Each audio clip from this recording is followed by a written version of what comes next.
We are Fracture from the San Fernando Valley. We just played a show at Skinny's with our brothers in Caustic, and it was a hell of a fucking time.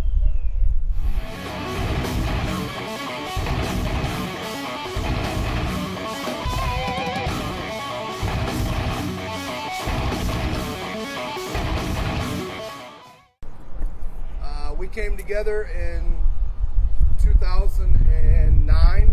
My brother John and I moved out here from South Carolina with the dreams of pursuing our music career full time, you know, and really giving a go at it.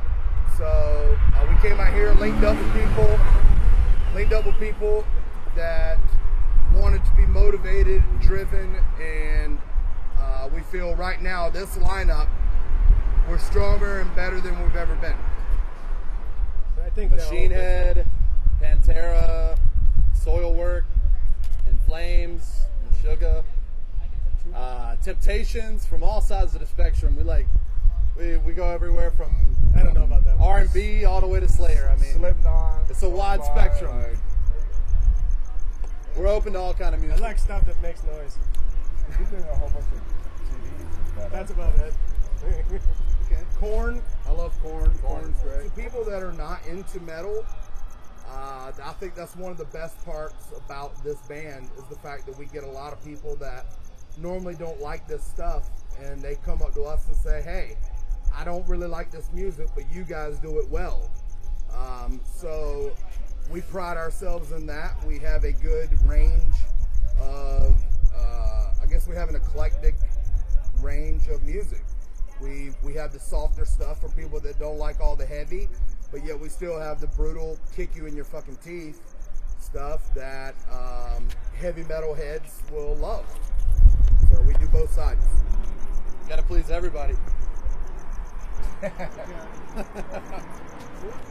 I would say our ultimate goal is world domination. World domination. That's it. We want to take over as far as we can. We believe the sky is the limit, and we're gonna push it to the fucking top until we can't go anymore. Ride the train till the wheels fall off. That's it. Oh man.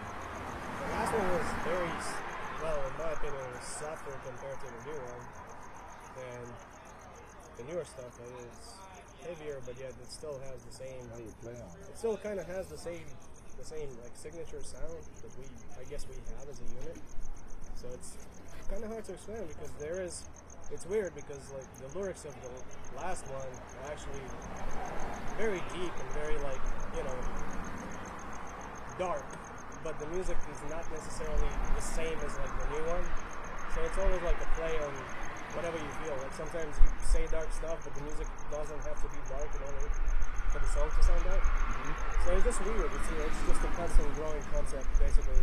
Like the more we play together, so it just happens naturally. That was deep, bro. That was fucking deep, dude. Deep. True words. We have not gone on tour yet. We are working on that. We have played Vegas 5-6 times or so.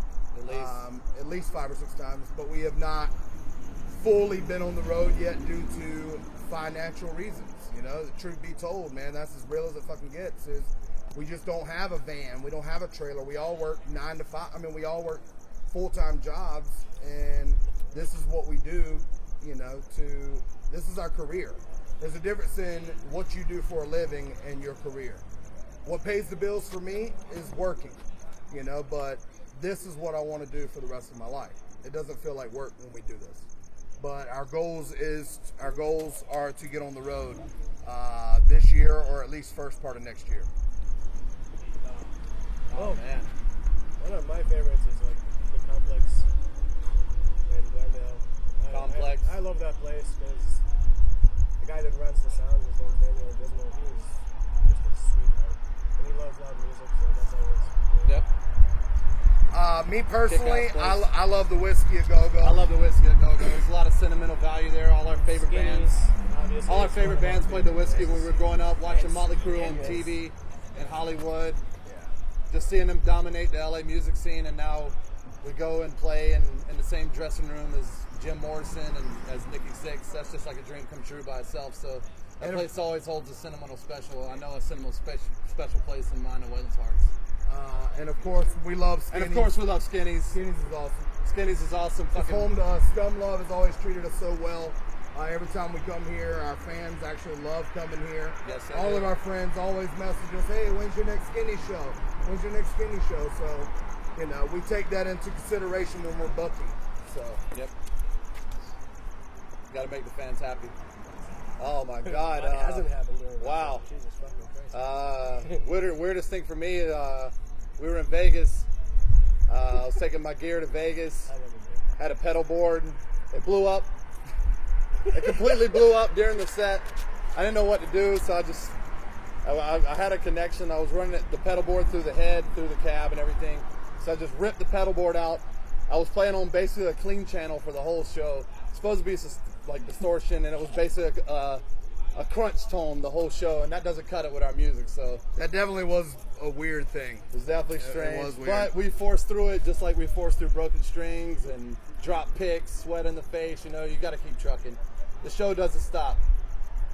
That's right. Weirdest thing for me, I would say, is we played a house party. You know, and it was like a fuck the landlord moving type of house party, and there was unlimited beer, unlimited drugs, unlimited Jello shots. It was fucking crazy. And by the end of the night, we had a porn star and a couple other girls getting naked. Like, one of the chicks was like rubbing on me while I'm playing guitar, and I'm barely even can focus. So that was definitely weird but fun. So I was on tour with Motor Grader as a guitar player for a while, and we got drunk after a show. So I went to sleep right before we left. So I'm waking up all drunk, like trying to walk out of the band to puke. Having like another band members fighting, grabbing somebody like by the neck, like, and I'm trying to wake up and like, yo, I need to go out and puke, and like I don't feel good. And I'm trying to find my way out of a fight that was happening in the band. That was fun. But not at all. Me? Yeah, Jordan? Drum kit moving all the time. This is not playing while the drum kit is like halfway there, halfway not there. So that's always fun. Well, so we have a new bass player, Carlos. Everybody meet Carlos, aka Carloco. Bringing him in when Brandon, our old bass player, decided to just, you know, no bad blood or anything. He just decided, hey, you know, I got my career, my family and kid, and he just didn't want to do this, you know. So Carlos said, fuck it, I'll do it. I mean, the guy's in he's in like 80 bands. No. So he loves to play. He was a brother of ours even before he joined the band. So yeah. Bringing him in now has not only created a better chemistry collectively as a band, I think it's also stepped up everything musically as well. So Carlos is the fucking man. Yes, he is. Well, for me, me and Carlos known each other for about 5 or 6 years. He's basically one of my best friends in LA. So it's like a completely different thing. Like, having him in the band is like basically having a brother in the band. Because I already worked that into a relationship with Waylon and John, like we're brothers. So just bringing another brother that wasn't part of the band, it's just basically became like one Drinking of the... beer is fun. It just basically became a unit like really, really, really fast. Because we all know each other for a long time, and especially I have a connection with him, I have a connection with them, so it was just came together so fast. And we love beer. And yeah, we like beer. We have a few shows coming up. We have a show in October. We have working on a few shows too. And we have one booked in October. We're playing with Active Defiance at the Complex, and then we have a show in November. We're playing with another very, very good band called DMT. Fucking awesome band. And still trying to book more shows and basically writing new songs and get our name out there. That's it. Just trying to stay busy. Madison Square Garden. Oh wow, Madison Square Garden. Yeah, Realistically, I would say I've always wanted to play House of Blues, Myrtle Beach, Same South here. Carolina. Myrtle Beach, South Carolina, House of Blues. You know, like that's where we're from. I mean, we're from South Carolina, so for John and I, it would mean the world for us to play House of Blues, Myrtle Beach. I saw my first. dude, I saw my first concert there when I was like 12 been there years for a old. couple So of to go back and play on that stage and kind of relive the feeling I had of seeing my first show there and kind of having that special bond with that club again, that would just mean the world. Plus, I know that we would have an amazing amazing crowd. Turnout, because yeah, the turnout would be crazy, man. We know a Because- lot of people there. So. South Carolina, man, South Cat. they put it on the map for us. Okay, I would say the best thing about playing live is the interaction with the fans and the energy that creates. Bless you. The worst thing about playing live sometimes can be sound, technical issues, Batteries. you know, batteries going dead, Batteries, chords coming out, tuning dropping, fucking things breaking, things falling breaking, apart. sound guys not knowing what the fuck they're doing, shit like that. So Anything can cause problems, and everything can cause problems. But you just gotta keep going, and just deal with it.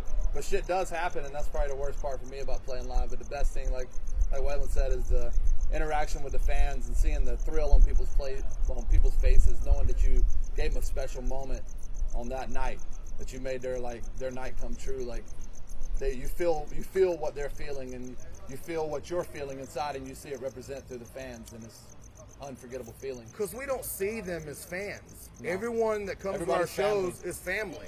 We take everyone in. We talk to everyone and take pictures with everybody. We talk to people outside of playing shows. Yeah. You know, like we don't just show up and play shows and, oh, hey, what's up?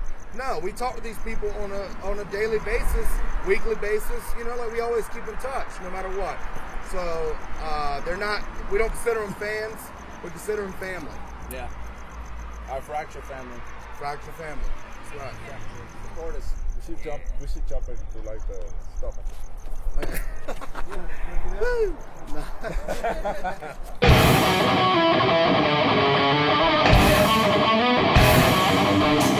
Hey, don't you know white boys can't jump? Hands in the air!